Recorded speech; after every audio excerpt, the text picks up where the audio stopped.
Sherry always looked forward to the weekends. Her childlike heart literally jumped out of her chest in anticipation of the moment when their group's nanny, Becky, would take her by the hand and lead her through the city to her home. For girls who had no families and had spent their entire lives in an orphanage, such a simple stroll seemed like a real magical journey. Sherry examined passers-by, city buildings, large buses, cars, and even bicycles with wide eyes. People around them hurried about their business, unaware of how fascinating the world could seem to orphan girls. At Becky's home, delicious homemade food awaited her, and Becky's daughter, Judy. The girls were the same age and got along very well. Becky had thought many times about adopting Sherry into her family but had never mustered the courage. It was already challenging without a husband or relatives, and raising a child seemed almost impossible. Becky gently held the warm hand of the woman Sherry considered almost like a mother and asked, "Is that gray cat we saw last time still living near our house? I've been thinking about him all week. He's so beautiful. I really want to pet him." Becky smiled and replied, "Of course, he's still there. That troublemaker always finds someone to play with. Yesterday, he was chasing pigeons. The neighbor who keeps the dovecot scolded him harshly, but he didn't get offended. Everyone loves that cat in our neighborhood. And you lost a button today. If you want, I can sew it back on for you." Sherry replied hopefully, "Yes, I want to learn to do it myself, but I don't know how yet. We'll definitely sew it on, and maybe even make a dress for my doll. Tomorrow morning, Judy and I will work on it." Becky sighed and asked, "Sure, tomorrow morning. We'll do it together. How's Judy doing? Is she no longer sick?" Sherry remembered that her Aunt Lena hadn't taken her for a visit last weekend because her daughter had a sore throat. "She's not sick. Don't worry. She's already feeling better. Judy is running around the house like a cat after pigeons." For some reason, Sherry felt so light and cheerful, and while holding Becky's hand, she attempted a little jump. Becky noticed her good mood and said, "You're so cheerful today." "In a great mood." Sherry joyfully nodded. Yes, I'm having a wonderful day." When they met, the girls embraced as if they were the closest of friends, then settled in a corner to share their thoughts with each other. Sherry cautiously watched them surreptitiously and smiled. Judy loved how her friends came up with various pranks. At home, of course, they didn't allow themselves to be too mischievous, but when they went out to the yard, they immediately became great organizers of various games. The important thing was that in these matters, Becky was always in charge, not Sherry from her daycare. Judy and Sherry had been friends since childhood and, after finishing school, decided to attend the same college. Sherry continued to occasionally visit Judy and her mother, but as a grown-up, she tried not to overuse the hospitality of kind people. They provided her with a room in the dormitory, and now Sherry could invite Judy to visit her. This happened one sunny spring day. The girls were in their 4th year of college and met to share exciting news they had discovered. Judy exclaimed with fiery eyes, "Can you imagine? I'm in love!" Sherry was happy for her friend and said, "A great guy named Max. By the way, he's in love with me too. Maybe I'll marry him soon." Judy smiled and replied, "I almost wanted to tell you the same thing. I'm in a relationship with a guy named Robert." The news delighted Judy, and she continued, "What if we both get married at the same time? We could have our weddings on the same day, and then our children will be friends, just like us." Sherry smiled and responded, "You're such a dreamer. I'm not taking things that seriously with Robert right now. We're just dating, but you seem to have convinced me to start planning for marriage." Other girls began sharing their dreams about the future, and in each other, they saw their future selves. 6 months later, Max proposed to Judy, but by that time, Sherry and Robert had already broken up. Robert was moving to the capital, and Sherry told her friend, "He's leaving, and I thought he might invite me to go with him. But Robert made it clear that he has no plans to marry me. His mother has long hinted that she dreams of him finding a girl from a wealthy family and building a successful business." Judy began to worry and said, "Don't worry, Sherry, I have plans for you. We just need to decide on a dress and get a stamp in your passport. Then let me know, and I'll help you find a husband." Sherry declared her confidence in her friend. Judy hugged Sherry and said, "Petty, unworthy people. I'll get married and find a husband for you. All that's left is to decide on a dress and get a stamp in your passport. Then we'll be happy together. It will be wonderful." "Indeed," agreed Sherry, nodding. "What if Robert and Max became friends? What would we do then as families? Everything that happens is for the best." "Judy, as always, you're making grand plans and devising strategies." Suddenly, Sherry felt a smile through her tears. Sherry decided and said, "Let's celebrate your wedding and focus on my personal life." Consider it you've convinced me. Sherry couldn't stay sad for long, especially when Judy was around. Her energy seemed to radiate in waves, captivating everyone around her. Sherry decided not to be sad and to help Judy prepare for her wedding. The girls raided wedding salons, spending hours discussing which hairstyle to choose and what jewelry would look best on Judy on her most important day. Everything was coming together perfectly, and they happily spent their time. However, what happened next was unexpected. 3 days before the wedding, Judy disappeared without a trace. In the morning, Becky couldn't reach her, trying to find out where she had spent the night. Max thought she had returned to her mother, and Judy's mother believed she had stayed the night at her groom's. However, by morning, it became clear that she was not in either place. Searches began soon after. Max and Becky scoured the entire city, but there was no trace of Judy. In a week of searching, all they found was a silk scarf Judy had worn that night, stained with blood. The scarf was found near a bus stop by a grassy canal. It became evident that the scarf's owner hadn't survived. Becky wept, and everyone around tried to comfort her. Sherry was with the woman who had become her second mother in this difficult moment. They were each other's support, and Sherry helped the grieving mother not to lose her mind. Becky continued searching and didn't let the police forget about her daughter.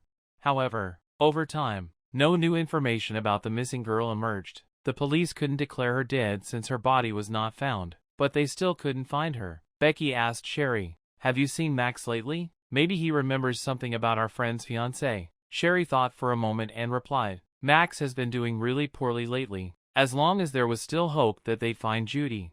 Max raised his heavy gaze to meet Sherry's, his face haggard, his eyes pale and haunting. He whispered, "It's you." Sherry tried to lift his spirits. "Yes, it's me. Do you remember me? We and Becky are going through this together. Are you okay?" Max replied slowly, his voice indifferent. "I'm fine, if you don't count the fact that I want to die because of my helplessness and hopelessness." Sherry couldn't hide her emotions and said tearfully, "Are you really giving up? You don't believe we can find Judy anymore? Do you hear yourself?" Sherry asked, deeply concerned. Max sadly stated, "How can I not give up in a situation like this? It's been so long, and there are no leads." Sherry responded, "Max, don't talk like that." But Max said, "Don't talk like that. Sherry, do you also no longer believe we can find Judy? Do you hear yourself? How can I not give up in a situation like this? It's been so long, and there are no leads." Sherry began to cry, and Max said, "I cursed the moment I stayed on that damn couch and didn't go to meet her. Why was I so careless? Why didn't I sense that something could happen to her? I deserved to die."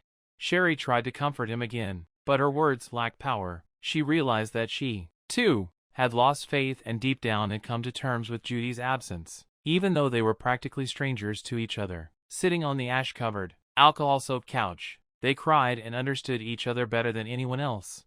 Max answered Sherry's questions about when he last ate and how he ended up in this state. He sadly admitted that he hadn't been able to remember when he last went to work or ventured outside. Everything around him seemed indifferent, and he had sunk into hopelessness. Sherry was persistent and decided not to leave him in this state. She suggested making chicken broth for him and trying to bring him back to life, reminding him that Judy's mother was also going through a very difficult time. Max agreed to this. Although he held little hope, Sherry spent the night at his place, helping and supporting him. They didn't sleep, reminiscing about Judy and sharing memories of her. The next morning, Sherry cleaned up the apartment and insisted that they go outside for some fresh air. They headed to a nearby park with a cute bench under a large tree. Sherry addressed Max as if he were Judy's fiancé, trying to help him accept the bitter truth of Judy's disappearance. Sherry and Max slowly moved towards acceptance of their loss and spent time together, reminiscing about Judy and visiting the places she loved.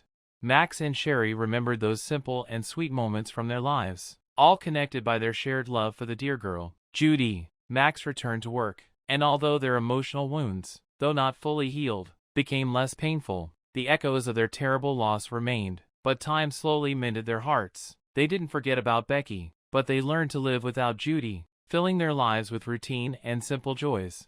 One day, Sherry gathered her courage and spoke to Becky. "Becky, I have to tell you something. I don't know if you'll understand me or forgive me, but Max and I have decided to get married. It's not passion or intense love. We just realized that no one else in this world will understand us the way we understand each other. Judy brought us together, and we spent so much time comforting each other that at some point, we realized we want to be together. Please forgive us. Becky, we will always remember your daughter and love her." And if we have a daughter, we'll name her Judy, and you'll have a little Judy again. Please forgive and bless us." Becky hugged Sherry, crying, "My girl, how can I be angry with you? You've endured so much sorrow. I know you practically brought Max back from the dead. I saw him dying with my own eyes. All this year, I prayed for some glimmer of hope. And if God can't bring my Judy back, at least let there be a drop of happiness for you. I want you to have children, and if you allow me, I'd gladly be their grandmother."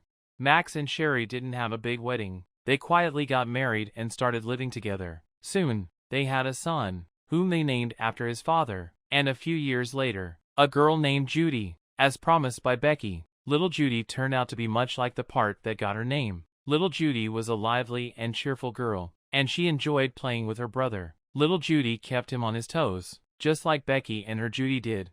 The young parents listened to Becky's stories with smiles on their faces. Warm and loving relationships filled their family, and the children grew up surrounded by love and care. Their parents, who had lost Judy, learned to cherish life and each day lived. Years passed, and Max and Sherry raised their children, never leaving Becky without their help and support. The woman had a heavy heart, but she held on, believing her Judy was alive and would be found. And it happened. Many years after her mysterious disappearance, Judy was found. Volunteers working to free abducted girls abroad informed Becky that during the latest legal proceedings against the kidnappers, a strange story came to light. According to the testimony of one of the prosecution witnesses, almost a decade ago, there was a girl in their abduction group named Tatiana, but it turned out her real name was Judy. Judy had been crying all this time, talking about her groom waiting for her at home and their upcoming wedding. The night before they were sent to a brothel, she tried to escape but was caught and severely punished by one of the kidnappers. She couldn't be used for the work they had taken her for anymore. Judy was severely battered, delirious most of the time, not recognizing anyone around her, with head and leg injuries. One night before their departure across the border, one of the male kidnappers disappeared briefly. Then he decided to get rid of Judy and left her somewhere in the vicinity.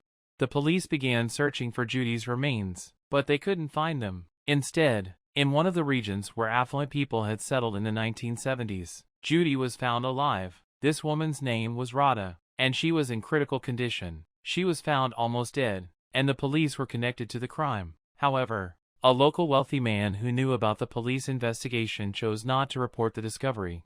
They helped the girl recover, and she survived. However, she didn't remember how she got there, who she was, or even her name. 2 years later, the girl given the name Rada married a local man named Sergey, who had found her. Sergey was the son of a local blacksmith and a Russian woman. Rada managed to obtain documents, and now she had 3 children, 2 boys and a daughter. She still didn't remember anything about her previous life, but when investigators examined the missing persons records, it turned out that a similar girl named Judy had been sought there 10 years ago. "Yes, that's my Judy." Becky recognized her daughter when looking at the photograph. "Where is she? I want to see her. She might be far away, but I don't care. I'll go." "This woman doesn't remember her past or you," they assured Becky. Nevertheless, she agreed to visit, as the doctors believed that seeing familiar faces and places might jog her memory. Becky found it hard not to share this news with Sherry, but she decided they needed to meet Rada first and make sure the woman with the gold earrings and rings and rich jewelry was truly her daughter. Sherry was concerned, stopping by before work to check on her mother. "Are you feeling well? Why are your hands trembling? Did you have that dream again?" Sherry asked. "Yes, my dear, I had that dream, but don't worry, you know it's a good dream, and I'm sure everything will be fine," Becky replied, comforting her daughter. Sherry knew that ever since Judy's disappearance, her mother had been having a dream in which she insisted her daughter was alive and they would be reunited, but she couldn't help but wonder when that would happen. Now Becky realized that her dreams were a metaphor for Judy's memory. Becky knew she shouldn't talk about this. She was afraid that such hope might fade. Comforting Sherry, she said, "Go on, my dear, don't worry about me. You might be late." Sherry brushed it off, but hope remained in Becky's heart. In the evening, Max called, and Sherry was delighted. She kissed the woman on the cheek and placed the medications in front of her. Unaware of anything, Sherry rushed to work. This Saturday morning started as usual. Sherry woke up early while the children were still asleep, and Max was away on a business trip. The family expected his return closer to the evening.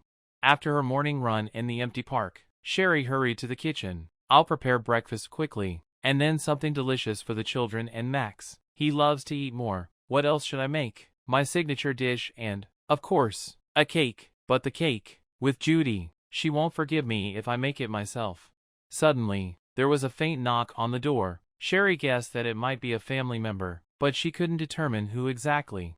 Sherry thought, the person who knows that everyone is still asleep today. Saturday is a day off. But who? Max? But it's still 10 hours until his arrival. Maybe he decided to surprise and came early. But with what? Could it be Becky? Sherry looked through the peephole of the door. Perhaps she decided to help me prepare dinner. She's persistent. Great! Upon opening the door, Sherry was surprised. Standing before her was a woman whose eyes were extremely familiar. In the next moment, forgetting about the sleeping children, Sherry screamed in horror. Judy, is that you? Then she looked at the woman next to Becky's mother and froze. Oh, I must have been mistaken. I'm sorry, Sherry said, as if apologizing for her scream. Come in, please, have a seat, she invited the guest, and they entered the living room. And at that moment, with joyful cries, the children woke up and ran to Becky.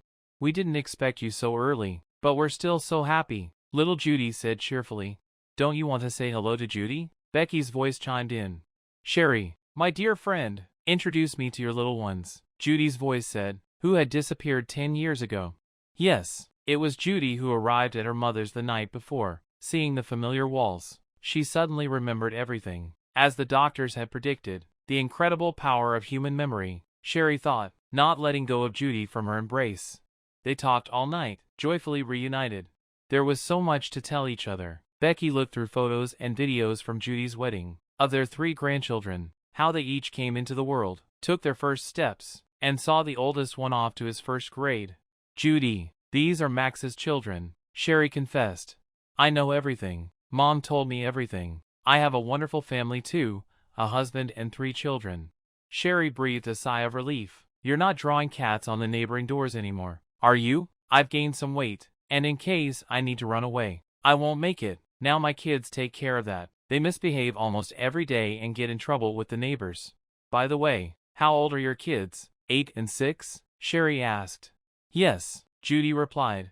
Becky looked at her grandchildren, whom she had just met. They reminisced about their carefree adventures, dressed up in festive attire, and reveled in this happiness.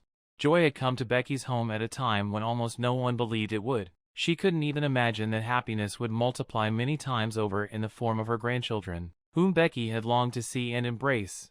Can there be a happier person? She thought, watching her beloved girls, who, along with Judy, recalled their happy moments together.